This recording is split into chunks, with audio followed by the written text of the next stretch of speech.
ಶ್ರೀ ಗುರುಭ್ಯೋ ನಮಃ. ಹರಿ ಓಂ. ಶುಕ್ಲಾಂಬರಧರಂ ವಿಷ್ಣುಂ ಶಶಿವರ್ಣಂ ಚತುರ್ಭುಜಂ ಪ್ರಸನ್ನವದನಂ ಧ್ಯಾಯೇತ್ ಸರ್ವವಿಘ್ನೋಪಶಾಂತಯೇ. ಹರಿ ಓಂ. ಎಲ್ಲರಿಗೂ ನಮಸ್ಕಾರ. ಈ ವಿಡಿಯೋದಲ್ಲಿ ನಾವು ವಿಶೇಷವಾಗಿ ಸಂಸ್ಕೃತ ವರ್ಣಮಾಲೆ ಅಕ್ಷರಗಳು ಏನೇನಿದೆ ಅದ್ರ ಬಗ್ಗೆ ಸ್ವಲ್ಪ ವಿವರ ತಿಳ್ಕೊಂಡು, ಮತ್ತೆ ಉಚ್ಚಾರಣ ಹೇಗೆ ಆಗಬೇಕು, ಯಾವ್ಯಾವ ಅಕ್ಷರಗಳ ಸ್ಥಾನ ಯಾವುದು, ಸಂಸ್ಕೃತ ಅಂದರೆ ವ್ಯಾಕರಣದಲ್ಲಿ ವಿವರಿಸಿರೋ ಹಾಗೆ ಈ ನಮ್ಮ ಬಾಯಿಯಲ್ಲಿ ಎಲ್ಲೆಲ್ಲಿ ಏನೇನು ವ್ಯತ್ಯಾಸಗಳಾದಾಗ ನಾಲಿಗೆ ಎಲ್ಲಿ ತಾಕಿದ್ರೆ ಯಾವ ವರ್ಣ ಉತ್ಪತ್ತಿ ಆಗುತ್ತೆ, ಈ ರೀತಿಯಾದಂತಹ ವಿವರಗಳನ್ನ ನಾವು ತಿಳ್ಕೊಳ್ಳೋಣ. ಇದಕ್ಕೆ ಸಂಸ್ಕೃತದಲ್ಲಿ ಶಿಕ್ಷಾ ಅಂತಾರೆ. ಭಾಷಾಶಾಸ್ತ್ರ ಅಥವಾ ನಮ್ಮ ಉಚ್ಚಾರಣಾ ಶಾಸ್ತ್ರ ಅಂತ ಏನಿದೆಯಲ್ಲ ಅದಕ್ಕೆ ಶಿಕ್ಷಾ ಅಂತ ಕರೀತಾರೆ. ಇಂಗ್ಲಿಷಲ್ಲಿ ಫೊನೆಟಿಕ್ಸ್ ಅಂತ ಕರೀತಾರೆ.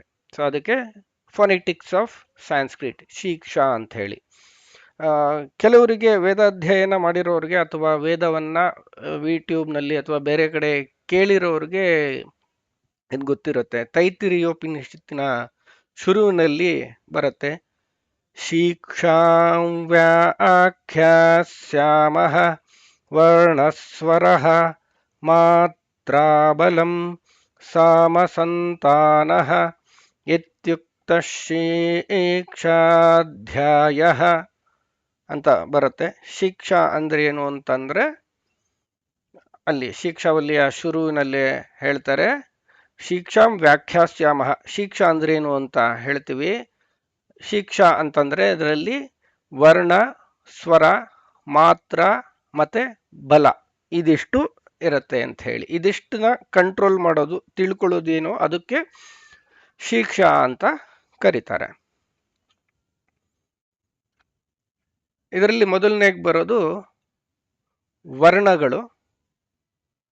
ವರ್ಣಗಳು ಅಂತಂದ್ರೆ ನಾವು ಅ ಆ ಇ ಅಂತ ಏನು ಹೇಳ್ತೀವಲ್ಲ, ಆ ಇಂದ ಳವರೆಗೂ ಅಂತ ಹೇಳಿ ವರ್ಣಮಾಲೆ ಅಂತ ಹೇಳ್ತೀವಿ ಕನ್ನಡದಲ್ಲಿ. ಸಂಸ್ಕೃತದಲ್ಲಿನೂ ಸಂಸ್ಕೃತದ ವರ್ಣಮಾಲೆಯಲ್ಲಿ ವಿಶೇಷವಾಗಿ 51 ಅಕ್ಷರಗಳು, 51 ವರ್ಣಗಳಿವೆ. ಏಕಪಂಚಾಶದ್ವರ್ಣ ಅಂತ ಸಂಸ್ಕೃತದಲ್ಲಿ ಅದಕ್ಕೆ ಹೇಳ್ತಾರೆ. ಅದರಲ್ಲಿ ಶಿಕ್ಷಾ ಶುರು ಮಾಡಿದಾಗ ವರ್ಣಗಳು ಮೊದಲನೆಯದು. ವರ್ಣ ಅಂದ್ರೆ ನಾವು 51 ಅಕ್ಷರಗಳು ಅಂತ ನೋಡಿದ್ವಿ ಸಂಸ್ಕೃತದಲ್ಲಿ. ಮತ್ತೆ ಸ್ವರ ಅಂತ ಹೇಳಿ, ಅಂದ್ರೆ ಇಲ್ಲಿ ಸ್ವರ ಅಂತಂದ್ರೆ ಸ್ವರ ಮತ್ತೆ ವ್ಯಂಜನ ಅಂತ ಏನು ವರ್ಣಮಾಲೆಯಲ್ಲಿ ನಾವು ಬೇರೆ ಇದು ಮಾಡ್ತೀವಿ ಅಲ್ಲ, ಆ ಸ್ವರ ಅಲ್ಲ ಇದು. ಸ್ವರ ಅಂದ್ರೆ ನಾದ, ನಮ್ಮ ರಿದಮ್ ಅಥವಾ ಟೋನ್ ಅಂತ ಏನು ಹೇಳ್ತೀವೋ ಅದು. ಯಾವ ಸ್ವರದಲ್ಲಿ ಉಚ್ಚಾರಣೆ ಮಾಡಬೇಕು, ಯಾವ ಅಕ್ಷರದ ಯಾವ ಸ್ವರದಲ್ಲಿ ಉಚ್ಚಾರಣೆ ಮಾಡಬೇಕು ಅಂತ ಹೇಳಿ ಅದ್ರ ವಿವರ ಇರೋದು ಸ್ವರ. ವರ್ಣ, ಸ್ವರ. ಮುಂದೆ ಮಾತ್ರ ಅಂತ ಹೇಳಿ. ಮಾತ್ರ ಅಂದ್ರೆ ಟೈಮ್ ಅಂತ ಅದಕ್ಕೆ ಹೇಳ್ಬೇಕು. ಮಾತ್ರ ಕಾಲ ಅಂತ ಕರೀತಾರೆ. ಅಂದ್ರೆ ಯಾವ ವರ್ಣವನ್ನ ಅಥವಾ ಯಾವ ಅಕ್ಷರವನ್ನ ಉಚ್ಚಾರಣೆ ಮಾಡಕ್ಕೆ ಎಷ್ಟು ಸಮಯ ಬೇಕು ಅಥವಾ ಅಂತ ಅನ್ನೋದ್ರ ವಿವರಣೆ ಬಂದು ಮಾತ್ರ ಅಂತ ಹೇಳಿ. ಸೊ ಒಂದು ಮಾತ್ರ ಕಾಲ ಅಂದ್ರೆ ಒಂದು ಅಕ್ಷರದ ಉಚ್ಚಾರಣೆ, ಒಂದು ಹ್ರಸ್ವ ಸ್ವರ ಸ್ವರದ ಉಚ್ಚಾರಣೆ. ಉದಾಹರಣೆಗೆ ಅ ಅಥವಾ ಕ, ಗ, ಜ ಈ ತರ ಅಲ್ಪ ಪ್ರಾಣದ ವರ್ಣಗಳನ್ನು ನಾವೇನು ಹೇಳ್ತೀವಲ್ಲ ಅದಕ್ಕೆ ಏಕಮಾತ್ರ ಕಾಲ ಅಂತ ಕರೀತಾರೆ. ಮತ್ತೆ ನಾವು ದೀರ್ಘ ಸ್ವರಗಳಲ್ಲಿ ಇದೆಯಲ್ಲ, ಕಾ, ಚ, ಟ ಅಂತ ಎಳೆದು ಹೇಳುವಂಥದ್ದು, ದೀರ್ಘ ಉಚ್ಚಾರಣೆ ಮಾಡುವಂಥದ್ದು ಏನಿದೆಯಲ್ಲ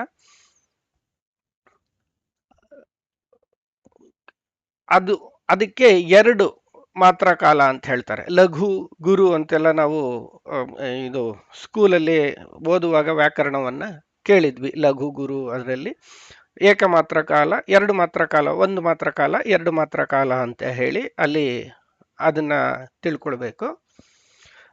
ಇದಾಯ್ತು ಮಾತ್ರ. ಆಮೇಲೆ ಬಲಂ ಅಂತ ಹೇಳಿ. ಬಲ ಅಂತಂದ್ರೆ ಎನರ್ಜಿ ಎಷ್ಟು ಬಳಸಬೇಕು, ಯಾವ ಅಕ್ಷರವನ್ನ ಉಚ್ಚಾರಣೆ ಮಾಡಕ್ಕೆ ಎಷ್ಟು ಬಲ ಬಳಸಬೇಕು ಅಂತ ಹೇಳಿ. ಪೂರ್ತಿ ಒಂದು ಪ್ಯಾರ ಓದಕ್ಕೆ ಬಳಸಬೇಕಾಗಿರೋ ಬಲ ಬರೀ ಒಂದು ಸ್ವರ ಹೇಳಕ್ಕೆ ಬಳಸಿದ್ರೆ ಅದಕ್ಕೆ ಪೆದತನ ಅಂತಾರಲ್ವಾ. ಹಾಗಾಗಿ ನಾವು ಒಂದು ಅಕ್ಷರವನ್ನ ಹೇಳೋದಕ್ಕೆ ಉಚ್ಚಾರಣೆ ಮಾಡೋಕ್ಕೆ ಎಷ್ಟು ಬಲ ಕೊಡಬೇಕು ಅದನ್ನ ತಿಳ್ಕೊಳ್ಳೋದು ಬಲ ಅಂತ ಹೇಳಿ. ವರ್ಣ ಸ್ವರ ಮಾತ್ರ ಬಲ ಅಂತ ಹೇಳಿ. ಸಂಸ್ಕೃತದಲ್ಲಿ ಮಾತ್ರ ಕಾಲದಲ್ಲಿ 3 ಮಾತ್ರ ಕಾಲದ ಉಚ್ಚಾರಣೆ ಇದೆ. ನಮಗೆ ಕನ್ನಡದಲ್ಲಿ ಅದು ಉದಾಹರಣೆಗಳಿಲ್ಲ. ಆದರೆ 3 ಮಾತ್ರ ಕಾಲಗಳಲ್ಲಿ ಹೇಳೋದು ವಿಶೇಷವಾಗಿ ವೇದಗಳಲ್ಲಿ ಬರುತ್ತೆ. ಅಭಿ ಈ ಈ ಅಂತ ಕೆಲವರು ಹೇಳ್ತಾರೆ. ಅಭಿ ಈ ಈ ಈ ಈ ಮಮಜ್ಞ ಅಂತ ಹೇಳಿ ಈ ತರ 3 ಮಾತ್ರ ಕಾಲಗಳಲ್ಲಿ ಉಚ್ಚಾರಣೆ ಮಾಡುವಂತಹದ್ದು ಪ್ರಯೋಗಗಳು ವೇದಗಳಲ್ಲಿದೆ. ಇದಾಯ್ತು ಮಾತ್ರ ಬಲವನ್ನ ತಿಳಿದ್ವಿ. ಇದಿಷ್ಟನ್ನ ಅಂದ್ರೆ ವರ್ಣ ಸ್ವರ ಮಾತ್ರ ಮತ್ತೆ ಬಲ ಇದಿಷ್ಟನ್ನ ಯಾರು ತಿಳಿದಿದಾರೋ ತಿಳಿದ ಮೇಲೆ ಏನು ಸಿಗತ್ತಪ್ಪ ಅಂದ್ರೆ ಸಾಮ ಸಂತಾನ. ಸಾಮ ಅಂದ್ರೆ ಸಂಗೀತ.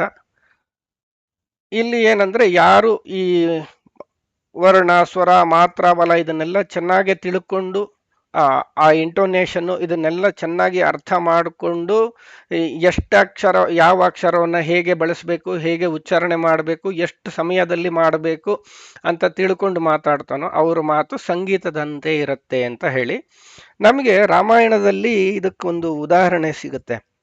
ರಾಮ ವನವಾಸದಲ್ಲಿ ಇದ್ದಾನೆ, ಸೀತೆ ಅಪಹಾರ ಆಗಿದೆ. ಶಬರಿಯನ್ನ ನೋಡಿಕೊಂಡು ಮಾತಾಡಿಸ್ಕೊಂಡು ಬರುವಾಗ ಶಬರಿ ಹೇಳ್ತಾಳೆ, ಸುಗ್ರೀವನ ಹತ್ರ ಹೋಗು, ಅಲ್ಲಿ ನಿನಗೆ ಸಹಾಯ ಸಿಗತ್ತೆ ಅಂತ ಹೇಳಿ. ಅಲ್ಲಿ ಬರುವಾಗ ಸುಗ್ರೀವನ್ ದೂತರಿಗೆ ರಾಮ ಅಸ್ತ್ರಶಸ್ತ್ರ ಇಟ್ಕೊಂಡು ಬರೋದು ನೋಡಿ ಭಯ ಆಗುತ್ತೆ. ಸುಗ್ರೀವನಿಗೆ ಹೇಳಿದಾಗ ಹನುಮಂತ ಬಂದು ರಾಮನನ್ನ ಭೇಟಿ ಮಾಡಿ ನೋಡೋಣ ಅದೇನಿದೆ ತಿಳ್ಕೊಂಬರ್ತೀನಿ, ಹೆದರ್ಕೋಬೇಡಿ ಅಂತ ಧೈರ್ಯ ಹೇಳಿ ಹನುಮಂತ ಬಂದಾಗ ನಡೆಯುವಂತ ಒಂದು ಸಂವಾದ, ಲಕ್ಷ್ಮಣ ಮತ್ತೆ ಹನುಮಂತ ಇವರ ಮಧ್ಯೆ ಸಂವಾದ ನಡೆಯುತ್ತೆ. ಅದನ್ನ ಕೇಳಿಸ್ಕೊಂಡು ರಾಮ ಒಂದು ಮಾತು ಹೇಳ್ತಾನೆ, ನಾನ್ ಋಗ್ವೇದ ವಿನೀತಸ್ಯ ನ ಯಜುರ್ವೇದ ಧಾರಿಣಃ ನ ಸಾಮವೇದ ವಿದುಷಃ ಶಕ್ಯಮೇವಂ ಪ್ರಭಾಷಿತುಂ ಅಂತ ರಾಮ ಹೇಳೋದು. ಅಂದ್ರೆ ಅಪ್ರೈಸಲ್, ಹನುಮಂತನಿಗೆ ಕೊಟ್ಟಂತಹ ಅಪ್ರೈಸಲ್ ಇದು. ಯಾರು ಋಗ್ವೇದ ಯಜುರ್ವೇದ ಸಾಮವೇದ ಇದನ್ನೆಲ್ಲ ಚೆನ್ನಾಗಿ ಅರ್ದು ಕುಡಿದು ಹೃದ್ಗತ ಮಾಡ್ಕೊಂಡಿದಾರೋ, ಅದರಲ್ಲಿ ಚೆನ್ನಾಗಿ ಯಾರಿಗೆ ಹೋಲ್ಡ್ ಇದೆಯೋ ಅವ್ರಿಗೆ ಮಾತ್ರ ಈ ರೀತಿಯಾಗಿ ಇಷ್ಟು ಚೆನ್ನಾಗಿ ಸ್ಪಷ್ಟವಾಗಿ ಕೇಳಕ್ಕೆ ತುಂಬಾ ಇಂಪಾಗಿರುವಂತೆ, ಕೇಳಿದ್ರೆ ಖುಷಿ ಆಗೋಂಗೆ ಇನ್ನು ಮತ್ತೆ ಮತ್ತೆ ಕೇಳಬೇಕು ಅನ್ಸೋಂಗೆ ಮಾತಾಡೋಕ್ಕೆ ಸಾಧ್ಯ ಅಂತ ಹೇಳ್ತಾನೆ ರಾಮ. ಯಾಕೆ ಅಂತಂದ್ರೆ ವಿಶೇಷವಾಗಿ ವೇದಾಧ್ಯಯನ ಶುರು ಮಾಡೋಕ್ ಮುಂಚೆ ನಾವು ಮಾಡಬೇಕಾಗಿರೋದು ಅಂದ್ರೆ ಏನು ಅಂದ್ರೆ ಷಡಂಗಗಳು ಅಂತ ಇವೆ ವೇದಕ್ಕೆ. ಶಿಕ್ಷಾ, ವ್ಯಾಕರಣ, ಕಲ್ಪ, ನಿರುಕ್ತ, ಜ್ಯೋತಿಷ, ಛಂದಸ್ಸು ಅಂತ. ಇದೆಲ್ಲ ಕಲ್ತಾದ್ಮೇಲೆನೆ ವೇದಕ್ಕೆ ಪ್ರವೇಶ. ಹಾಗಾಗಿ ಇಲ್ಲಿ ಮೊದಲಿಗೆ ಇರೋದು ಶಿಕ್ಷಾ ಅಂತ ಹೇಳಿ. ವೇದ ಕಲಿಯುವಾಗ ಒಬ್ಬ ವಿದ್ಯಾರ್ಥಿ ಮೊದಲಿಗೆ ಶಿಕ್ಷಾವನ್ನ ಕಲಿಬೇಕು. ಅಂದ್ರೆ ಹಿಂದೆ ನೋಡೋದುವಲ್ಲ, ವರ್ಣ ಸ್ವರ ಮಾತ್ರ ಬಲ ಇದೆಲ್ಲ ಏನು ಹೇಗೆ ಅಂತೆಲ್ಲ ಚೆನ್ನಾಗಿ ತಿಳ್ಕೊಂಡ ಮೇಲೆ ಸ್ಪಷ್ಟವಾಗಿ ಉಚ್ಚಾರಣೆ ಮಾಡೋಕ್ಕೆ ಸಾಧ್ಯವಾಗತ್ತೆ. ಅದಕ್ಕೋಸ್ಕರ ಈಗ ನಾವು ಮೊದಲಿಗೆ ನಾವು ಈ ಕಲ್ಸಕ್ಕೆ ಕೂತಿರೋದಲ್ಲ, ಇಲ್ಲಿ ವಿಶೇಷವಾಗಿ ಅದು ಉಚ್ಚಾರಣೆ ಹೇಗೆ, ಅದು ಯಾವ ಸ್ಥಾನದಲ್ಲಿ ಯಾವ ಅಕ್ಷರಗಳು ಉತ್ಪನ್ನ ಆಗತ್ತೆ ಅಂತ ತಿಳ್ಕೊಳ್ಳೋಕ್ಕೋಸ್ಕರ ನಾವು ಈ ವಿಡಿಯೋದಲ್ಲಿ ಸೇರಿದ್ದೇವೆ. ಈಗ ವರ್ಣಮಾಲೆಯನ್ನ ಹಲವು ಪ್ರಭೇದಗಳಾಗಿ ವಿಂಗಡಣೆ ಮಾಡ್ತಾರೆ. ಕಂಠ್ಯಗಳು ಅಂತ ನೇರವಾಗಿ ಕಂಠದಿಂದ ಉಚ್ಚಾರಣೆ ಮಾಡೋದು. ತಾಲವ್ಯ ಅಂದ್ರೆ ತಲ, ಈ ಕಂಠದ ತಲ ಕೆಳಭಾಗದಲ್ಲಿ ಅಂದ್ರೆ ಈ ತಳ ಯಾವುದು ಅಂದ್ರೆ ಈ ಮೇಲ್ಗಡೆ ಹಲ್ಲಿದೆಯಲ್ಲ ಅದ್ರ ಹಿಂಭಾಗದಿಂದ ಸ್ವಲ್ಪ ಮೇಲೆ ಒಂದು ಡುಬ್ಬ ತರ ಇದೆ. ಅಲ್ಲಿ ನಾಲ್ಗೆಯಿಂದ ಹಿಂಗ್ ಮುಟ್ ನೋಡ್ಕೊಂಡಾಗ ಮೇಲೆ ಗೊತ್ತಾಗತ್ತೆ. ಚ ಛ ಜ ಝ ಞ ಉಚ್ಚಾರಣೆ ಮಾಡುವಾಗ ನಾಲ್ಗೆಯಲ್ಲಿ ತಾಕತ್ತಲ್ಲ, ಅದು ತಾಲು ಅಂತ ಕರೀತಾರೆ ಅದಕ್ಕೆ. ಮೂರ್ಧನ್ಯ ಅಂದ್ರೆ ಗಂಟಲಿನ ಮೇಲ್ಭಾಗ, ಳ ಶ ಈ ತರದ ಉಚ್ಚಾರಣೆ ಮಾಡುವಾಗ ನಾಲ್ಗೆಯಲ್ಲಿ ತಾಕತ್ತೆ ಅದು. ಮತ್ತೆ ದಂತ್ಯಗಳು ಅಂತ ಕರೀತಾರೆ, ಅಂದ್ರೆ ಹಲ್ಲನ್ನ ತಾಕಿಸಿ ಆಡುವಂತಹ ಅಕ್ಷರಗಳು, ಮಾತಾಡುವಂಥದ್ದು. ಓಷ್ಟ್ಯಗಳು ಅಂದ್ರೆ ತುಟಿಗಳ ಸ್ಪರ್ಶ ಮಾಡಿ ಆಡುವಂತಹ ಅಕ್ಷರಗಳು. ಮತ್ತೆ ಊಷ್ಮಾಕ್ಷರಗಳು ಅಂತ ಇದನ್ನ ಸಪರೇಟ್ ವಿಂಗಡಣೆ ಮಾಡ್ತಾರೆ. ಇದು ಸಾಮಾನ್ಯವಾಗಿ ಎಲ್ರಿಗೂ ಗೊತ್ತು, ಕನ್ನಡದಲ್ಲಿ ಅಥವಾ ಹಿಂದಿಯಲ್ಲಿ ಎಲ್ಲದರಲ್ಲೂ ವರ್ಣಮಾಲೆ ಒಂದೇ ತರ ಇದೆ. ಆದರೆ ಕನ್ನಡಕ್ಕೂ ಸಂಸ್ಕೃತದ ವರ್ಣಮಾಲೆಗೂ ಸ್ವಲ್ಪ ವ್ಯತ್ಯಾಸ ಇದೆ. ಕನ್ನಡ ಅ ಆ ಇ ಈ ಉ ಊ ಋ ಋ ಎ ಎ ಐ ಒ ಓ ಔ ಅಂ ಅಹ ಕನ್ನಡದಲ್ಲಿ ಹೇಳ್ತೀವಿ. ಸಂಸ್ಕೃತದಲ್ಲಿ ಆಗುವಾಗ ಅ ಆ ಇ ಈ ಉ ಉ ಅಷ್ಟೇ. ಆಮೇಲೆ ಋ ಲೃ ಅಂತ ಬರುತ್ತೆ ಇಲ್ಲಿ. ಲೃ ಅನ್ನೋದೊಂದು ಸಂಸ್ಕೃತದಲ್ಲಿ ವಿಶೇಷವಾಗಿ ಆಡ್ ಆಗುತ್ತೆ. ಆಮೇಲೆ ಬರೀ ಎ ಐ ಓ ಔ ಅಮ್ಮಹ ಅಷ್ಟೇ ಇದೆ ಸಂಸ್ಕೃತದಲ್ಲಿ. ಹೇಳುವಾಗ ವರ್ಣಮಾಲೆ ಸ್ವಲ್ಪ ವ್ಯತ್ಯಾಸ ಇದೆ ಅಷ್ಟೇ. ಲೃ ಲೃ ಅಂತ ಒಂದಿದೆ, ಮತ್ತೆ ಎ ಐ ಓ ಔ ಅಷ್ಟೇ. ಎ ಐ ಓ ಔ ಇಲ್ಲ ಸಂಸ್ಕೃತದಲ್ಲಿ. ಇದು ಬೇಸಿಕ್ ವರ್ಣಮಾಲೆ ಅಂತ ಹೇಳಿ. ಇಲ್ಲಿ ನಾವು ಕೆಲವು ಸೂತ್ರಗಳನ್ನ ಪಾಣಿನಿ ವ್ಯಾಕರಣದಲ್ಲಿ ಕೊಟ್ಟಿದ್ದಾರೆ. ಅದ್ರ ಪ್ರಕಾರ ಯಾವ್ಯಾವ ಅಕ್ಷರದ ಸ್ಥಾನ ಯಾವುದು ಅಂತ ಹೇಳಿ. ಇದಕ್ಕೆ ಎಷ್ಟು ತಮಾಷೆ ಇದೆ ನೋಡಿ. ಆ ವರ್ಣಮಾಲೆ ಅಂತ ಯಾಕೆ ಕರೀತಾರೆ? ವರ್ಣ ಅಂದ್ರೆ ನಮ್ಗೆ ಗೊತ್ತಿರೋಂಗೆ ಬಣ್ಣ, ಕಲರ್ ಅಂತ ಅಲ್ವಾ? ಅದಕ್ಕೆ ವರ್ಣ ಅಂತ ಯಾಕೆ ಕರೆದ್ರು? ಅಕ್ಷರಕ್ಕೆ ವರ್ಣಗಳು ಅಂತ ವರ್ಣಮಾಲೆ ಯಾಕೆ ಕರೀತಾರೆ ಅಂದ್ರೆ, ವರ್ಣ ಅಂದ್ರೆ ಬಣ್ಣ. ಬಣ್ಣ ಬದಲಾಯಿಸೋದು ಅಂದ್ರೆ ಏನು? ಮಾತು ಬದಲಾಯಿಸೋದು ಅಂತ ಅಲ್ವಾ? ಅಥವಾ ಆ ಒಬ್ಬ ವ್ಯಕ್ತಿ ಅವನ್ ಏನೋ ಅನ್ಕೊಂಡಿದ್ದೆ, ಅವನ್ ಬಣ್ಣ ಇವತ್ತು ಬಯಲಾಯ್ತು ಅಂದ್ರೆ ಅವನ ಕ್ವಾಲಿಟಿ, ಅವನೇನೋ ಒಂದು ಗುಣ ಅಂತ ಅಂತಾರಲ್ಲ ಆ ಥರ. ವಾಸ್ತವವಾಗಿ ಬೇಸಿಕಲಿ ನಮ್ಮ ನಾಭಿಯಿಂದ ಹೊರಟು ಸೌಂಡ್ ಬರೋದೇನಿದೆ ಅಷ್ಟೇ. ಆ ನಾಭಿಯಿಂದ ಡೈರೆಕ್ಟ್ ಆಗಿ ಬರೋಂಥ ಸೌಂಡ್ ಅಷ್ಟೇ, ಬರೀ ಸೌಂಡ್ ಬರುತ್ತೆ.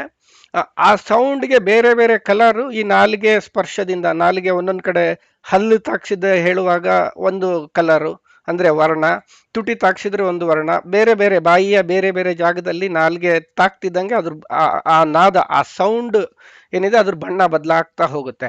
ತಾತ ದ ಧ ನ ಆಯ್ತು. ನಾಲ್ಗೆ ಹಲ್ಲನ್ನ ತಾಕ್ಸಿದಾಗ ಆ ಬರೀ ಸೌಂಡ್ ಇದ್ದು ತಾತ ದ ಧ ನ ಆಗಿ ಬದಲಾಗ್ಬಿಡುತ್ತೆ. ತುಟಿಗಳನ್ನ ಸ್ಪರ್ಶ ಮಾಡಿಕೊಂಡು ತುಟಿಗಳನ್ನ ಜೋಡಿಸಿ ಹೇಳುವಾಗ ಪ ಫ ಬ ಭ ಮ ಆಗೋಗುತ್ತೆ. ಯಾವುದನ್ನು ಸ್ಪರ್ಶ ಮಾಡದೆ ನೇರವಾಗಿ ಹೇಳುವಾಗ ಕ ಖ ಗ ಘ ङ ಅಂತ ನೇರವಾಗಿ ಸೌಂಡು ಅಲ್ಲಿ ಸ್ವಲ್ಪ ವ್ಯತ್ಯಾಸ ಮಾಡ್ಕೊಂಡಂಗೆ ಬರುತ್ತೆ. ಸೊ ಹಾಗಾಗಿ ಅದಕ್ಕೆ ಒಂದೊಂದು ಜಾಗದಲ್ಲಿ ಒಂದೊಂದು ಬಣ್ಣ ಬದಲಾಯಿಸುತ್ತೆ ಅನ್ನೋ ಕಾರಣಕ್ಕೆ ಅದಕ್ಕೆ ವರ್ಣ, ಅದು ಬಣ್ಣ ಅಂತ ನಾವು ಅರ್ಥ ಮಾಡ್ಕೊಳ್ಬಹುದು. ಈ ಸೂತ್ರಗಳು ಬೇಸಿಕಲ್ ಆಗಿ ಇದ್ದಿದೆ ನೋಡಿ. ಯಾವ್ಯಾವ ಅಕ್ಷರಕ್ಕೆ ಯಾವ ಯಾವ ವರ್ಣ, ಇದು ಸೂತ್ರಗಳನ್ನ ಕೊಟ್ಟಿದ್ದಾರೆ, ಅದನ್ನ ನೋಡಿಕೊಂಡು ನಿಧಾನಕ್ಕೆ ನೋಡೋಣ. ಅಕುಹ ವಿಸರ್ಜನೀಯಾನಾಂ ಕಂಠಃ ಅಂತ ಸೂತ್ರ.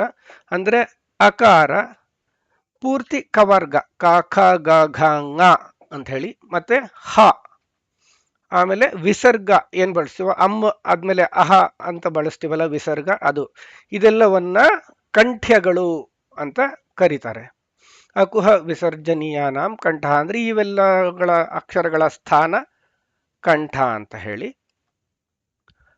ಇದು ಬಹಳಷ್ಟು ಜನರಿಗೆ ಇಲ್ಲಿ ಕನ್ಫ್ಯೂಷನ್ ಆಗತ್ತೆ. ನಾವು ನೋಡಿರ್ತೀವಿ ಅಕಾರ ಹಕಾರಗಳಲ್ಲಿ ಬಹಳಷ್ಟು ಜನ ವ್ಯತ್ಯಾಸ ಮಾಡ್ಕೊಳ್ತಾರೆ. ಆ ವ್ಯತ್ಯಾಸ ಯಾಕಾಗತ್ತೆ ಅಂತ ನಾವು ತಿಳ್ಕೊಳ್ಳೋಣ. ಮೊನ್ನೆ ಎಲ್ಲ ಒಂದು ಜೋಕ್ ವಾಟ್ಸಪ್ಲೆಲ್ಲ ಬರ್ತಾ ಇತ್ತು.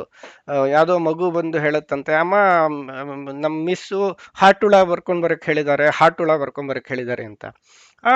ನನ್ನಂತವ್ರು ಯಾರೋ ಅವ್ರ ಪೇರೆಂಟ್ಸು ಇದೇನಿದು ಹಾಟುಳ ಯಾವ್ದಿದು, ಇದು ಯಾವ್ದು ಹುಳ, ಎಲ್ಲೂ ಕೇಳಿಲ್ವಲ್ಲ ಅಂತ ಅಂದಾಗ ಮಗು ಬುಕ್ ತೋರ್ಸತ್ತಂತೆ, ಇದನ್ನ ಬರ್ಕೊಂಡ್ ಬರಕ್ ಹೇಳಿದ್ದಾರೆ ಅಂತ. ಅಲ್ಲಿ ಇದ್ದಿದ್ದು ವರ್ಣಮಾಲೆ. ಅಂದ್ರೆ ಆ ಇಂದ ಳ ಅಂತ ಹೇಳೋ ಹಣೆ ಬರ ಅದು ಹಾಟುಳ ಹಾಟುಳ ಅಂತ ಆಗಿತ್ತು ಅಂತ.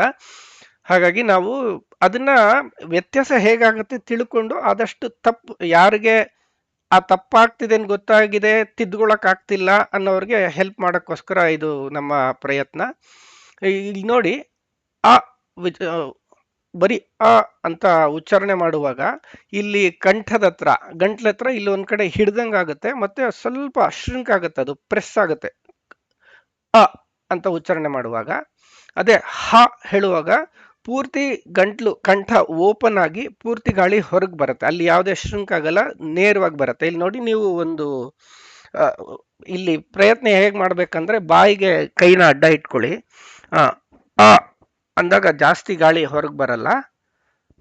ಹ ಅಂತ ಅಂದಾಗ ನೋಡಿ, ಹ ಅಂತ ಹೇಳಿದಾಗ ಹಾ ಅಂತ ಕಿರ್ಚ್ಕೊಳ್ಳುವಾಗ ಹಕಾರ ಬರುತ್ತಲ್ವ, ನಮ್ಗೆ ಗೊತ್ತಿಲ್ದೇನೆ ಬರುತ್ತೆ. ಸೊ ಹಂಗಾಗಿ ಅಲ್ಲಿ ಆ ಗಾಳಿ ಪೂರ್ತಿ ಕಂಠ ಓಪನ್ ಅಪ್ ಆಗಿ ಪೂರ್ತಿ ಗಾಳಿ ಹೊರಗೆ ಬರುವಾಗ ಅದು ಹ ಆಗುತ್ತೆ.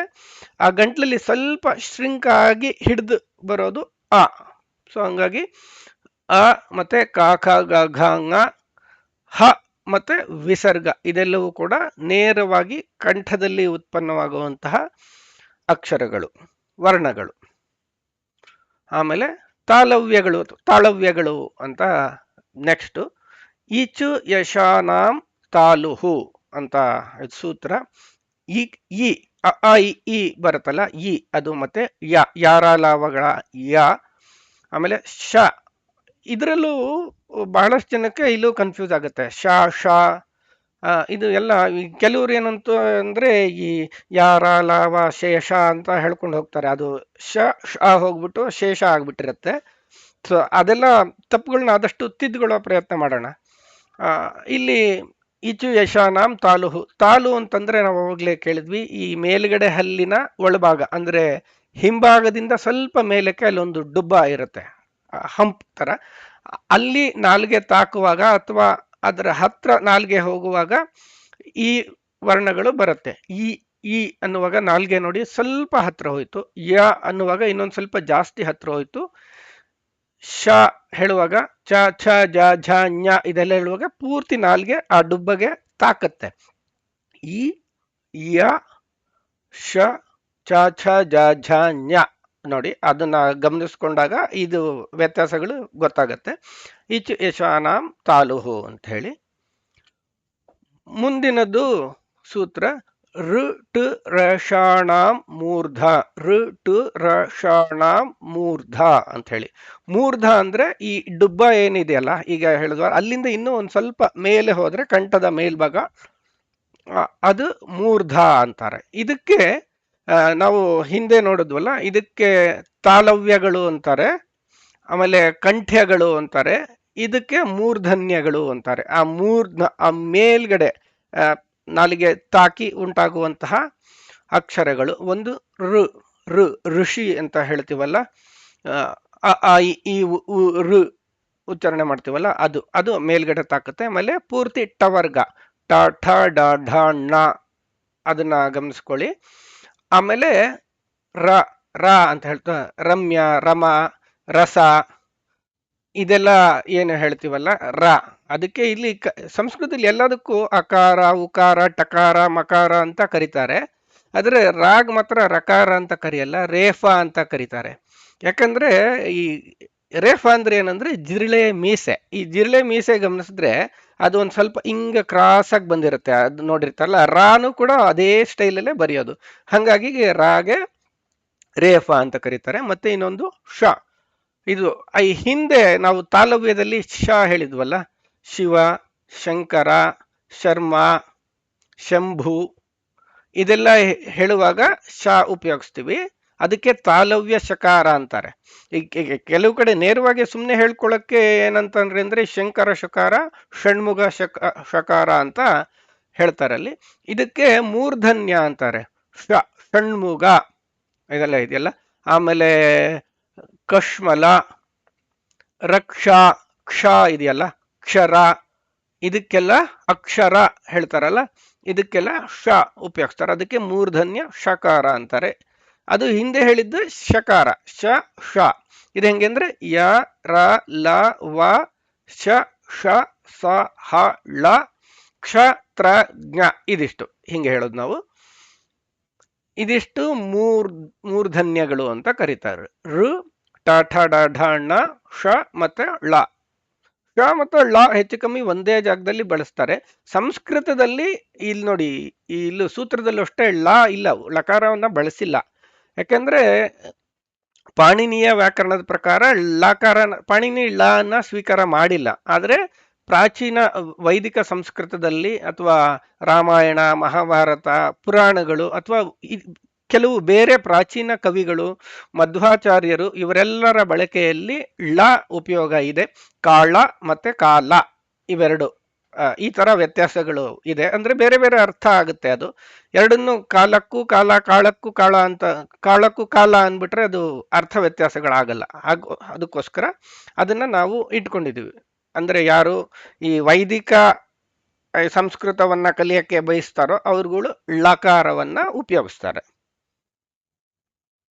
ಮುಂದಿನ ಅಕ್ಷರಗಳು ದಂತ್ಯಗಳು ಅಂತ. ಲೃ ತ ಲ ಸ ನಾಂ ದಂತಹ ಅಂತ. ಅಂದ್ರೆ ಇದಿಷ್ಟನ್ನ ನಾವು ಹಲ್ಲಿನ ತಾಕ್ಸ್ಕೊಂಡು ಹೇಳ್ತೀವಿ. ಕೆಲವನ್ನ ನೇರವಾಗಿ ಗಂಟ್ಲಿಂದ ಹೇಳಿದ್ವಿ, ಕೆಲವು ಕಂಠದ ತಲವನ್ನ ಸ್ಪರ್ಶಿದ್ವಿ, ಕೆಲವನ್ನ ಕಂಠದ ಮೇಲ್ಭಾಗವನ್ನ ಸ್ಪರ್ಶಿಸ್ವಿ. ಈಗ ಹಲ್ಲಿನ ನೋಡಿ, ಒಂದೊಂದೇ ಸ್ಟೆಪ್. ಆ ಗಂಟ್ಲಿಂದ ಬಂತು, ಅಲ್ಲಿಂದ ಮೇಲೋಯ್ತು, ಒಂಚೂರು ಕೆಳಗ್ ಬಂತು, ಅಲ್ಲಿಂದ ಇನ್ನ ಪೂರ್ತಿ ಕೆಳಗ್ ಬಂದು ಹಲ್ಲು ಹತ್ರ ಬಂದಿದೀವಿ. ಇವಾಗ ಆ ಹಲ್ಲಿನ ತಾಕ್ಸ್ಕೊಂಡು ಹೇಳೋದು ಅಂದ್ರೆ ಲೃ ಲೃ ಅಂತ ಹೇಳ್ತೀವಿ. ಸಂಸ್ಕೃತದಲ್ಲಿ ಆ ಋ ಲ್ ಅಂತ, ಕೆಲವು ಲ್ ಅಂತ ಅಂದ್ರೆ ಅದು ಉಚ್ಚಾರಣೆ ಹೆಂಗಿರುತ್ತೆ ಅಂದ್ರೆ ಲೃ ಲ್. ಈಗ ಅವರ್ಗಳ್ ಅಂತ, ಈಗ ತಮಿಳಲ್ಲಿ ಈ ತರ ಉಚ್ಚಾರಣೆಗಳು ಜಾಸ್ತಿ ಗಮನಿಸಿರ್ತೀವಿ ನಾವು. ಈಗ ಪುರ ರ ರ ಪುರ ಅಂತ ಒಂಥರ ಮಲಯಾಳಂ ಅಲ್ಲಿ ಉಪಯೋಗಿಸ್ತಾರೆ. ನಾವು ZH ಅಂತ ಇಂಗ್ಲಿಷ್ ಅಲ್ಲಿ ಸ್ಪೆಲ್ಲಿಂಗ್ ಬರೀತು ಹೇಳ್ತೀವಲ್ಲ, ಆ ತರ ಉಚ್ಚಾರಣೆ ಇದು ಲ್ ಋ ಅಂತ. ಅದು ಅದಕ್ಕೆ ಯಾಕೆಂದ್ರೆ ಸಂಸ್ಕೃತ ವಿಶೇಷವಾಗಿ ಏನಂದ್ರೆ ಇದು ಬರೆದು ಕಲಿಯುವಂತಹ ಭಾಷೆ ಅಲ್ಲ. ಇದು ಗುರುಮುಖೇನ ನೇರವಾಗಿ ಗುರುಗಳ ಮುಖವನ್ನ ನೋಡ್ಕೊಂಡು ಆ ಮುಖದ ಕವಳಿಕೆಗಳು ಹೆಂಗ್ ಬದಲಾಗುತ್ತೆ, ಆ ಬಾಯಿ ಏನೇನು ವಿಕಾರಗಳಾಗತ್ತೆ, ವ್ಯತ್ಯಾಸ ಆಗತ್ತೆ, ಇದನ್ನೆಲ್ಲ ಗಮನಿಸ್ಕೊಂಡು ಕಲಿಯುವಂಥ ಭಾಷೆ ಇದು ಸಂಸ್ಕೃತ. ಹಾಗಾಗಿ ಗುರುಮುಖೇನ, ಗುರು ಶಿಷ್ಯ ಪರಂಪರೆಯಲ್ಲಿ ಗುರುಗಳು ಹೇಳಬೇಕು, ಶಿಷ್ಯ ನೋಡಿ ಕೇಳಿ ನೆನ್ಪಿಟ್ಕೊಂಡು ಮುಂದಿನವ್ರಿಗೆ ಕೊಡ್ತಾ ಹೋಗ್ಬೇಕು. ಇದು ನಮ್ಮ ಅಧ್ಯಯನದ ಪರಂಪರೆ ಹೀಗಿತ್ತು ನಮ್ಮ ಪ್ರಾಚೀನ ಭಾರತದಲ್ಲಿ. ಯಾಕೆ ಅಂದ್ರೆ ಹೀಗೆ ಈ ಕೆಲವು ಉಚ್ಚಾರಣೆಗಳನ್ನ ಕೇಳಿ ತಿಳ್ಕೊಳ್ಳದೆ ಇದ್ರೆ ಬರೆದು ತಿಳ್ಕೊಳ್ಳಿಕ್ಕೆ ಸಾಧ್ಯನೇ ಇಲ್ಲ. ಆ ತರ ಉಚ್ಚಾರಣೆಗಳು ಕೆಲವು ಇದೆ, ಪ್ರಯೋಗಗಳು. ಲೃ ಆಯ್ತು. ಆಮೇಲೆ ಪೂರ್ತಿ ತಗಣ, ತ ಥ ದ ಧ ನ, ಇದಿಷ್ಟನ್ನ ಪೂರ್ತಿ ಹಲ್ಲಿನ ತಾಕ್ಸ್ಕೊಂಡೇ ಹೇಳ್ತೀವಿ, ಹಲ್ಲಿನ ಹಿಂಭಾಗವನ್ನ. ಆಮೇಲೆ ಸ ಸ ಅಂತ ಹೇಳಿ, ಇದು ಯಾರ ಲಾವ ಶ ಶ ಸ ಬರತ್ತಲ್ಲ, ಮೂರನೇದು, ಅದು ಸ ಅಂತ ಉಚ್ಚಾರಣ. ಅಂದ್ರೆ ಸರಸ್ವತಿ, ಸಮ್ಯಕು, ಸೋಮ ಇದೆಲ್ಲ ಹೇಳುವಾಗ ಹಲ್ಲಿನ ಹತ್ರ ಬರುತ್ತೆ. ಇದು ಸ ಪೂರ್ತಿ ಹಲ್ಲಿಗೆ ತಾಕಲ್ಲ, ಸ ಅಂತ ಆ ಹಲ್ಲು ಹತ್ರ ಬಂದು ಅಲ್ಲಿ ಗಾಳಿ ಒಂದ್ ಸ್ವಲ್ಪ ಪಂಪ್ ಅಪ್ ಆಗುತ್ತೆ, ಅದು ಸ ಅಂತ ಹೇಳಿ. ಇದಕ್ಕೆ ದಂತ್ಯಗಳು ಅಂತಾರೆ. ಹಲ್ಲಿನ ಇದು ನೋಡಿ, ಈ ಹಲ್ಲು ಹತ್ರ ಹೋಗದೆ ಇದ್ರೆ ನಾಲ್ಗೆ ಈ ವರ್ಣಗಳು ಬರೋದೇ ಇಲ್ಲ, ಉಚ್ಚಾರಣೆ ಮಾಡಕ್ಕೆ ಆಗಲ್ಲ. ಇನ್ನೊಂದು ಓಷ್ಠ್ಯಗಳು ಅಂತ ಕರೀತಾರೆ. ಅಂದ್ರೆ ತುಟಿಯನ್ನ, ಎರಡು ತುಟಿಗಳನ್ನ ಸೇರಿಸಿ ಅಥವಾ ತುಟಿಗಳನ್ನ ಹತ್ರ ಮಾಡಿ ಹೇಳುವಂತ ಅಕ್ಷರಗಳು. ಉಪಧ್ಮಾನೀಯಾನಾಂ ಓಷ್ಠೌ ಅಂತ ಸೂತ್ರ. ಇಲ್ಲಿ ಊಕಾರ, ಉ ಇದೆಯಲ್ಲ, ಉ ಎರಡು ಕೂಡ ಇಲ್ಲಿ ನೋಡಿ ತುಟಿಯಲ್ಲಿ ಮೂವ್ಮೆಂಟ್ ನಿಮ್ಗೆ ಕಾಣುತ್ತೆ. ಉ ಅಂತ ಹೇಳುವಾಗ ತುಟಿ ಹತ್ರಕ್ಕೆ ಬರುತ್ತೆ. ಪ ಫ ಬ ಭ ಮ ಇದನ್ನ ಹೇಳುವಾಗ ಪೂರ್ತಿ ತುಟಿ ಒಂದಕ್ಕೊಂದು ತಾಕತ್ತೆ. ಆಮೇಲೆ ಬೇರೆ ಎಲ್ಲ ಇದು ಅನುಸ್ವಾರ ವಿಸರ್ಗ ಅಂತ ಇದೆಯಲ್ಲ, ಅದರಲ್ಲಿ ಅನುಸ್ವಾರ ಏನು ನಾವು ಹೇಳ್ತೀವೋ ಅದೆಲ್ಲವೂ ಕೂಡ ತುಟಿಯ ಸ್ಪರ್ಶದಿಂದಲೇ ಆಗತ್ತೆ. ಕಂ, ಗಂ, ಜಂ. ನಾವು ಕಾಗುಣಿತದಲ್ಲಿ ಎಲ್ಲಿ ಕೊನೆ ಮಾಡುವಾಗ ಕಾಕೊಂದ್ ಸೊನ್ನೆ ಕಂ ಅಂತ ಹೇಳ್ತೀವಲ್ಲ, ಕಾಕೆ ಅನುಸ್ವಾರ ಅಂತ ಹೇಳ್ಬೇಕು. ಕಾಕೊಂದ್ ಸೊನ್ನೆ ಕಂ, ಕಾಕೆಡ್ ಸೊನ್ನೆ ಕಹ ಅಂತ ಹೇಳಿ ನಾವು ಬಾಲಪಾಠ ಕಲಿತು ಅಭ್ಯಾಸ ಆಗೋಗಿದೆ. ಇದಕ್ಕೆ ಓಷ್ಠ್ಯಗಳು ಅಂತಂದ್ರೆ ಇದೆಲ್ಲವೂ ಕೂಡ ಅನುನಾಸಿಕ ಅನುಸ್ವರ ಬಳಸಿ ಹೇಳುವಂತ ಅಕ್ಷರಗಳು. ಮತ್ತೆ ಉ ಪ ಫ ಬ ಭ ಮ ಇದೆಲ್ಲವೂ ಓಷ್ಠ್ಯಗಳು ಅಂತ. ಆಮೇಲೆ ಅಂತಸ್ಥ ವರ್ಣಗಳು ಅಂತ ಯಾರ ಲ ವ ಅಂತ ಹೇಳಿ, ಇದು ಒಳಗಿನ ನಡೆಯೋದು ಕ್ರಿಯೆ. ಇಲ್ಲಿ ಹಲ್ಲ ಹತ್ರ ತುಟಿ ಹತ್ರ ಬರ್ದಂಗೆ ಅಲ್ಲಲ್ಲಿ ಒಳೊಳಗೆ ನಡೆಯೋದು. ಅಲ್ಲಿ ಹಲ್ಲಿನ ನಾಲಿಗೆ ಸಹಾಯದಿಂದ ಇಲ್ಲಿ ನಡೆಯೋದು. ಇದು ಅಂತಸ್ಥ ವರ್ಣಗಳು ಅಂತ ಹೇಳಿ. ಇದರಲ್ಲಿ ಕೆಲವು ತಾಲು, ಮೂರ್ಧ, ಕೆಲವೆಲ್ಲ ಹತ್ರ ಹೋಗುತ್ತೆ, ಅದ್ರ ಪೂರ್ತಿ ಹೋಗಲ್ಲ. ಇದಕ್ಕೆ ಅಂತಸ್ಥ ವರ್ಣಗಳು ಅಂತ ಕರೀತಾರೆ. ಮತ್ತೆ ಊಷ್ಮಾಕ್ಷರಗಳು ಅಂತ ಹೇಳಿ, ಶ ಶ ಸ ಹ ಇದಿಷ್ಟಕ್ಕೆ ಊಷ್ಮಾಕ್ಷರಗಳು ಅಂತ ಕರೀತಾರೆ.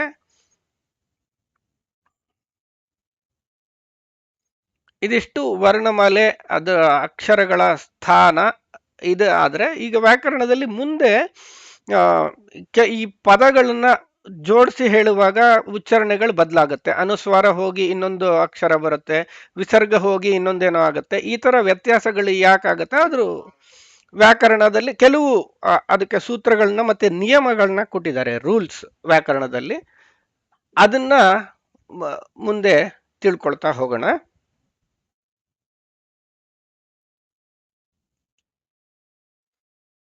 ನಾವು ಸ್ತೋತ್ರ ಹೇಳುವಾಗ ಕೆಲವು ಸಂದರ್ಭಗಳಲ್ಲಿ ಆ, ಅನುಸ್ವಾರದ ಮುಂದೆ ಯಾವ್ಯಾವ ಅಕ್ಷರ ಬಂದ್ರೆ, ಅಂದ್ರೆ ಈ ಸೊನ್ನೆ ಬರುತ್ತಲ್ಲ ಅದ್ರ ಮುಂದೆ ಅನುಸ್ವಾರ ಅಕ್ಷರಗಳ ಮುಂದೆ ಯಾವ್ಯಾವ ಅಕ್ಷರ ಬಂದ್ರೆ ಏನೇನು ಉಚ್ಚಾರಣೆ ಮಾಡಬೇಕು ಅಂತ ಕೆಲವು ನಿಯಮಗಳಿದೆ.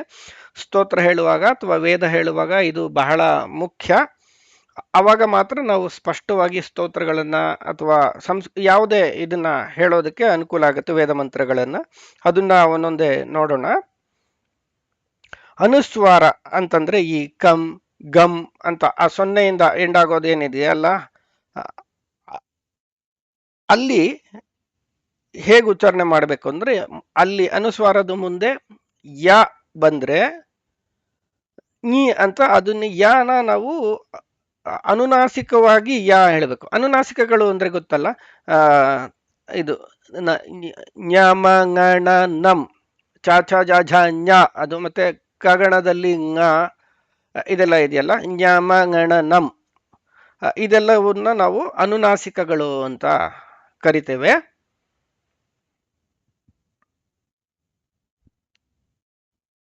ಇಲ್ಲಿ ಸೂತ್ರ ಏದೈತೌ ಕಂಠತಾಲು ಅಂತ ಹೇಳಿ, ಎ ಮತ್ತೆ ಐ ಇವುಗಳನ್ನ ಉಚ್ಚಾರಣೆ ಮಾಡೋದು ಏನಂದ್ರೆ ಕಂಠ, ನೇರವಾಗಿ ಕಂಠ ಮತ್ತೆ ಕಂಠ ತಾಲು ತಲ ಅಂತ ಅದೇನು ಅವಾಗಲೇ ನಾವು ನೋಡಿದ್ವಲ್ಲ ಆ ಡುಬ್ಬ ಹಲ್ಲಿನ ಹಿಂಭಾಗದ್ದು, ಅಲ್ಲಿ ತಾಕುವಾಗ ಎ ಐಗಳು ಬರತ್ವೆ. ಓದೌತೌ ಕಂಠೋಷ್ಠಂ ಅಂತ ಹೇಳಿ, ಅಂದ್ರೆ ಓ ಅವು ಹೇಳುವಾಗ ನೇರವಾಗಿ ಕಂಠ ಮತ್ತೆ ತುಟಿಗಳು ಇದೆಷ್ಟು ಸ್ಪರ್ಶ ಆಗುತ್ತೆ. ಆಮೇಲೆ ಞಮಗಣನಾನಾಂ ನಾಸಿಕಾ ಅಂತ ಹೇಳಿ, ಇದೆಲ್ಲ ಅನುನಾಸಿಕಗಳು ಅಂತ ನಾವು ಕರಿತೇವೆ. ಇದು ಞಮಗಣನ ಇದೆಲ್ಲ ಅನುನಾಸಿಕಗಳು ಅಂತ. ಈ ವಿವರ ಅನುನಾಸಿಕಗಳು ಅನ್ನೋದಕ್ಕೋಸ್ಕರ ಇಲ್ಲಿ ಬಂತು. ಈ ಅನುನಾಸಿಕ ವರ್ಣಗಳ ಮುಂದೆ ನಾವು ಯಾವ ಅಕ್ಷರ ಬಂದ್ರೆ ಹೇಗೆ ಅಂತ ಹೇಳಿ ಮುಂದೆ ತಿಳ್ಕೊಳ್ಳೋಣ. ಮಂತ್ರಗಳು ಮತ್ತೆ ಕೆಲವು ಸ್ತೋತ್ರಗಳನ್ನ, ಸಂಸ್ಕೃತದ ಸ್ತೋತ್ರಗಳನ್ನ ಹೇಳುವಾಗ ಕೆಲವು ರೂಲ್ಸ್ ಇದೆ, ಅದನ್ನ ಇಲ್ಲಿ ನಾವು ಗಮನಿಸ್ಕೊಳ್ಳೋಣ. ಅನುಸ್ವಾರ ಗಮ್ ಕಮ್ ದ ಮುಂದೆ ಯ ಕಾರ ಬಂದ್ರೆ, ಯಾ ಬಂದ್ರೆ ಅದನ್ನ ಮ್ ಅಂತ ಹೇಳಬಾರ್ದು, ಅಂತ ಹೇಳಿ ಅನುನಾಸಿಕವಾಗಿ ಯಕಾರವನ್ನ ಹೇಳಬೇಕು. ಸಂಸ್ಕೃತದಲ್ಲಿ ಏನಂದ್ರೆ ಯಾವುದೇ ವರ್ಣಗಳಾದ್ರೂ ಎಲ್ಲದಕ್ಕೂ ಒಂದು ಅನುನಾಸಿಕವಾದಂತಹ ಉಚ್ಚಾರಣೆ ಇರುತ್ತೆ.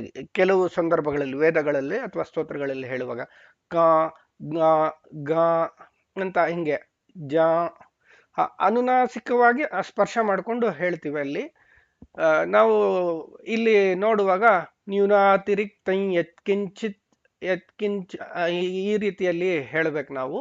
ನ್ಯೂನಾತಿ ರಿಕ್ತಂ ರಿಕ್ತಯ್ಯ, ನ್ಯೂನಾತಿರಿಕ್ತಂ ಯತ್ ಕೀರ್ತಿತಂ ಅಮೂನಮಾಪ್ಯಾಯಯ ಅಂತ ಅಲ್ಲಿರುವಾಗ ನ್ಯೂನಾತಿರಿಕ್ತಯ್ಯ ಅಂತ ಹೇಳಬೇಕು.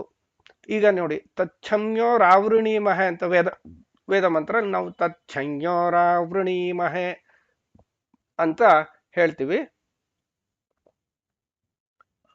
ಹಂಗಾಗಿ ಆ ಅನುಸ್ವಾರದ ಮುಂದೆ ಯಾ ಬಂದ್ರೆ ಅದನ್ನ ಇಯ ಅಂತ ನಾವು ಹೇಳಬೇಕು. ಮಾ ಅಂತ ತಚ್ಛಮ್ಯೋ ಅಂತ ಹೇಳಬಾರ್ದು, ತಚ್ಛಯ್ಯೋ ಜ್ಞ ಬರುತ್ತೆ ಅಲ್ಲಿ. ಅದು ಪೂರ್ತಿ ಜ್ಞ ಅಲ್ಲ, ಚ ಛ ಜ ಝ ಜ್ಞ ಅಲ್ಲ, ಇದು ಜ್ಞ ಅಂದ್ರೆ ಯಾ ಅನ್ನೋದು ಅನುನಾಸಿಕವಾಗಿ ಬರುತ್ತೆ. ಅದನ್ನ ಇಲ್ಲಿ ಗಮನಿಸ್ಕೊಳ್ಬೇಕು ಅದನ್ನ ಹೇಳುವಾಗ. ಆಮೇಲೆ ಅನುಸ್ವಾರಗಳ ಮುಂದೆ ಲಾ ಬಂದರೆ ಅದನ್ನ ಲಾ ಲಾ ಅಂತ ಹೇಳಬೇಕು. ಶಂಕರಂ ಲೋಕಶಂಕರಂ ಅಂತ ಇರೋ ಕಡೆ ಶಂಕರಲ್ಲೋಕ ಲೋ ಲಾ ಅಂತ ಹೇಳಬೇಕು. ಶಂಕರಲ್ಲೋಕಶಂಕರಂ ಅಂತ, ಶಂಕರಂ ಲೋಕಶಂಕರಂ, ಮಾ ಅಲ್ಲಿ ತುಟಿ ಸ್ಪರ್ಶ ಆಗ್ಬಾರ್ದು, ಮಕಾರ ಬರಬಾರ್ದು, ಅದು ಅನುಸ್ವಾರ ಅಷ್ಟೇ ಅಲ್ಲಿರೋದು. ಹಾಗಾಗಿ ಮಕಾರ ಕೇಳಿಸ್ದಂಗೆ ಶಂಕರಲ್ಲೋಕ ಶಂಕರಂ ಅಂತ ಲಾ ಅನ್ನೋದನ್ನ ಅಲ್ಲಿ ಅಲ್ಲಿ ಲಾಗೆ ಒಂದು ಒತ್ತಕ್ಷರ ಸೇರ್ಕೊಳ್ಳುತ್ತೆ, ಮತ್ತೆ ಅದು ಅನುನಾಸಿಕವಾಗಿ ಹೇಳ್ತೀವಿ ಲಾ ಅಂತ. ಅದೇ ಗ ಅಂತ ಹೇಳ್ದಂಗೆ ಇದು ಲಾ ಅಂತ. ಶಂಕರಲ್ಲೋಕ ಶಂಕರಂ, ಶಂಕರಲ್ಲೋಕ ಲೋ ಅಂತಾನು ಹೇಳಬಾರ್ದು, ಶಂಕರಂ ಅಂತ ಹೇಳೋದಲ್ಲ, ಅದು ಶಂಕರಲ್ಲೋಕ ಶಂಕರಂ ಅಂತ ಉಚ್ಚಾರಣೆ ಮಾಡಬೇಕು. ಮತ್ತೆ ಅನುಸ್ವಾರದ ಮುಂದೆ ಕ ಚ ಟ ತ ವ್ಯಂಜನಗಳು ಬಂದರೆ ಅಲ್ಲಿ ಕೂಡ ಮಾ ಬದಲು ನಾ ಹೇಳಬೇಕು. ಅಲ್ಲಿ ನಕಾರ ಬರಲ್ಲ, ಅಲ್ಲಿ ನಾಗಿಂತ ಅಲ್ಲಿ ನ್ ಅಂದ್ರೆ ಅದು ಞಕಾರದ ಮುಂದೆ ಬರುತ್ತೆ. ಜಯಾವಹನ್ ಜಪೇನ್ ನಿತ್ಯಂ ಅಂತ, ಅಲ್ಲಿ ಜಯಾವಹನ್ ಜಪೇನ್ ನಾ ಪೂರ್ತಿ ಹೇಳ್ಬಾರ್ದು, ಞ ಬರ್ಬೇಕು. ಜಯಾವಹನ್ ಜಪೇನ್ ನಿತ್ಯಂ ಅಂತ ಹೇಳ್ತೀವಿ. ಅಲ್ಲಿ ಞ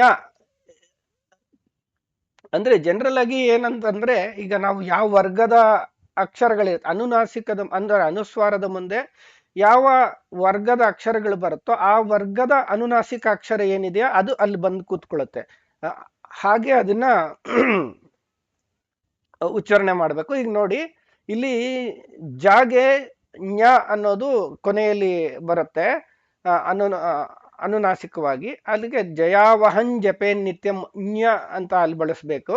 ಅದು ನ ಅಂತ ನಿಮ್ಗೆ ಅಂದ್ರೆ ಜನರಲ್ ಆಗಿ ಹೇಳುವಾಗ ಕೇಳೋಂಗಿರುತ್ತೆ, ಆದ್ರೆ ಅಲ್ಲಿ ಞ ಉಪಯೋಗಿಸ್ತೀವಿ. ಆಮೇಲೆ ಸಮುದ್ಯಂತಂ ದೇವಾಸುರ ಅಂತ ಇಲ್ಲಿದೆಯಲ್ಲ, ಇಲ್ಲಿ ಅನುಸ್ವಾರದ ಮುಂದೆ ದ ಇದೆ. ದ ವರ್ಗದ ಅನುನಾಸಿಕ ಯಾವುದು? ನ. ತ ತ ವರ್ಗದ ಅನುನಾಸಿಕ ನ. ತ ದ ನ. ಹಂಗಾಗಿ ಇಲ್ಲಿ ಸಮುದ್ಯಂತಂ ದೇವಾಸುರ ಅಂತ ಇರುವ ಕಡೆ ಸಮುದ್ಯಂತನ್ ದೇವಾಸುರ ಅಂತ ನಾವು ಹೇಳಬೇಕಾಗತ್ತೆ. ಇಲ್ಲಿ ನೋಡಿ, ಇಲ್ಲಿ ಶುಕ್ಲಾಂಬರಧರಂ ವಿಷ್ಣುಂ, ಇಲ್ಲಿ ಅಷ್ಟೇ ಅನುಸ್ವಾರ ಅದೇ ಕಂ ಗಮ್ ಇವುಗಳಿಗೆಲ್ಲ ಮುಂದೆ ವ ಬಂದ್ರೆ ಅದನ್ನ ವ ಅಂತ ಬಳಸ್ತೀವಿ. ಅಂತ ಅಲ್ಲೂ ಹೇಳಬಾರದು. ಅಂದ್ರೆ ಅನುಸ್ವಾರವನ್ನ ಶುಕ್ಲಾಂಬರಧರಂ ವಿಷ್ಣುಂ, ಶುಕ್ಲಾಂಬರಧರಂ ವಿಷ್ಣುಂ ಅಂತ ಹೇಳಬಾರ್ದು. ಅದೇ ತುಟಿ ತಾಕ್ಸಿ ಮಾ ಉಚ್ಚಾರಣೆ ಬರಬಾರ್ದು, ಅಲ್ಲಿ ಛಂದೋಭಂಗ ಆಗುತ್ತೆ ಮತ್ತೆ ಮಾತ್ರ ಭಂಗಗಳಾಗುತ್ತೆ.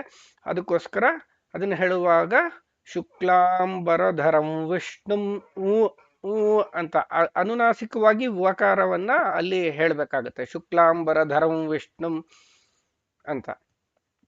ಇಲ್ಲಿ ನೋಡಿ, ಉದಾಹರಣೆಗೆ ಇಲ್ಲೂ ಕೊಟ್ಟಿದ್ದಾರೆ, ದೇವಿ ತ್ವಂ ವಿಷ್ಣುನಾಧೃತ ಅಂತ ಇದೆ. ಅಂದ್ರೆ ಪೃಥ್ವಿತ್ವಯ ಧೃತ ಲೋಕಾಹ ದೇವಿ ತ್ವಂ ವಿಷ್ಣುನಾಧೃತ ಅಂತ ನಾವು ಏನು ಬೆಳಿಗ್ಗೆ ಪ್ರಾರ್ಥನಾ ಶ್ಲೋಕದಲ್ಲಿ ಹೇಳ್ತೀವಿ, ಅದಕ್ಕೆ ವಾಸ್ತವವಾಗಿ ಅದು ಉಚ್ಚಾರಣೆ ಹೆಂಗೆ ಅಂದ್ರೆ ದೇವಿ ತ್ವಂ ವಿಷ್ಣುನಾಧೃತ ಅಂತ ಹೇಳ್ಬೇಕು. ಇಲ್ಲೂ ಅಷ್ಟೇ ಶುಕ್ಲಾಂಬರಧರಂ ವಿಷ್ಣುಂ ಶುಕ್ಲಾಂಬರಧರಂ ವಿಷ್ಣು ಅಂತ ಅಲ್ಲಿ ಬರುತ್ತೆ. ವಿಶ್ವಂ ವಿಷ್ಣುರ್ ವಷಟ್ಕಾರೋ ಅಂತ ವಿಷ್ಣು ಸಹಸ್ರನಾಮ ಹೇಳುವಾಗ ಹಂಗೆ ಹೇಳ್ಬೇಕು. ಅಂದ್ರೆ ಸ್ಪಷ್ಟವಾಗಿ ಕೇಳಲಿ ಅಂತ ಇನ್ನೊಬ್ರಿಗೆ ಹೇಳ್ಕೊಡುವಾಗ ಅಲ್ಲಿ ಅನುಸ್ವಾರ ಇದೆ ಅಂತ ಗೊತ್ತಾಗೋಕ್ಕೋಸ್ಕರ ಮಾ ಹೇಳ್ತಾರೆ. ಆದ್ರೆ ನಾವು ನಾರ್ಮಲ್ ಆಗಿ ಜನರಲ್ ಆಗಿ ಅದನ್ನ ಪಠಣ ಪಾರಾಯಣ ಮಾಡುವಾಗ ಶುಕ್ಲಾಂಬರಧರಂ ವಿಷ್ಣುಂ ಅಥವಾ ವಿಶ್ವಂ ವಿಷ್ಣುರ್ ವಷಟ್ಕಾರೋ ಹಂಗೆ ಅದನ್ನ ಹೇಳ್ಕೊಂಡು ಹೋಗ್ಬೇಕು. ಮತ್ತೆ ಇದಿಷ್ಟು ನಾವು ಜನರಲ್ ಆಗಿ ಗಮನಿಸಬೇಕಾದಂಥದ್ದು. ವಿಶೇಷವಾಗಿ ನಾವು ವಿಷ್ಣು ಸಹಸ್ರನಾಮದ ಪಾಠ ಚಿಂತನೆ ನಡೀತಾ ಇರೋದ್ರಿಂದ ಬಹಳಷ್ಟು ಜನ ನನಗೆ ಇದು ಕೇಳಿದ್ರು, ಇದ್ರ ಬಗ್ಗೆ ಸ್ವಲ್ಪ ವಿವರ ಬೇಕು, ಅನುಕೂಲ ಆಗುತ್ತೆ ಕಲಿಯೋ ಆಸಕ್ತಿ ಇದ್ದವ್ರಿಗೆ ಅಂತ ಹೇಳಿ. ಅದಕ್ಕೋಸ್ಕರ ಕೈಲಾದಷ್ಟು ಅಂದ್ರೆ ಸಾಧ್ಯವಾದಷ್ಟು ಈ ವಿಡಿಯೋದಲ್ಲಿ ಯಾವ ಉಚ್ಚಾರಣೆ ಹೇಗೆ ಮಾಡಬೇಕು, ಯಾವ ಅಕ್ಷರಗಳಿಗೆ ಏನಂತಾರೆ, ಇದು ಕೆಲವೆಲ್ಲ ನಮ್ಮ ಮಕ್ಕಳು ಓದ್ತಾ ಇರೋದು ಕನ್ನಡ ಪುಸ್ತಕ ನೋಡಿದ್ರೆ ವ್ಯಾಕರಣದಲ್ಲಿ ಸಿಕ್ಬಿಡುತ್ತೆ. ಅಂದ್ರೆ ಇದು ಟೆಕ್ನಿಕಲ್ ಆಗಿ ಅದ್ರಲ್ಲಿ ಬರ್ದಿರ್ತಾರೆ, ಅದನ್ನ ಹೆಂಗೆ ಹೇಳಬೇಕು. ಈಗ ತಾಲವ್ಯ ಅಂದ್ರೇನು, ಮೂರ್ಧನ್ಯ ಅಂದ್ರೇನು, ಕಾಂಠ್ಯ ಅಂದ್ರೇನು, ಕಾಂಠ್ಯಾಕ್ಷರಗಳು ಮೂರ್ಧನ್ಯ ಅಕ್ಷರಗಳು ಎಲ್ಲ ಟೆಕ್ಸ್ಟ್ ಬುಕ್ ಅಲ್ಲೂ ಸಿಗುತ್ತೆ ನಮ್ಗೆ. ಆದ್ರೆ ಅದನ್ನ ಹೇಗೆ ಉಚ್ಚಾರಣೆ ಮಾಡಬೇಕು ಅಂತ ಇನ್ನೊಬ್ರು ಬಾಯಿ ಬಿಟ್ಟು ಹೇಳಿದಾಗ ಅಷ್ಟೇ ಸಾಧ್ಯ. ಆ ಥರ ಯಾರಿಗೆ ಅವಶ್ಯಕತೆ ಇದೆಯೋ ಅವರ ಅನುಕೂಲಕ್ಕೆ ಈ ವಿಡಿಯೋ ಉಪಯೋಗಕ್ಕೆ ಬಂದ್ರೆ ಸಂತೋಷ. ಒಂದು 4-5 ಜನನಾರ ಈ ವಿಡಿಯೋ ನೋಡಿ ಅವರ ಉಚ್ಚಾರಣೆಯನ್ನ ತಿದ್ದುಕೊಂಡ್ರೆ ಸಂತೋಷ. ನಾವು ಗುರುಗಳಿಂದ ಏನ್ ಕಲ್ತಿದ್ವೋ ಅದನ್ನ ಮುಂದಿನವ್ರಿಗೆ ಅಂದ್ರೆ ಬೇರೆಯವ್ರಿಗೆ ತಲುಪಿಸಿದಂತಹ ಒಂದು ಆ, ಸಾರ್ಥಕ್ಯ ನಮ್ಮ ಕೆಲಸದ್ದಾಗುತ್ತೆ.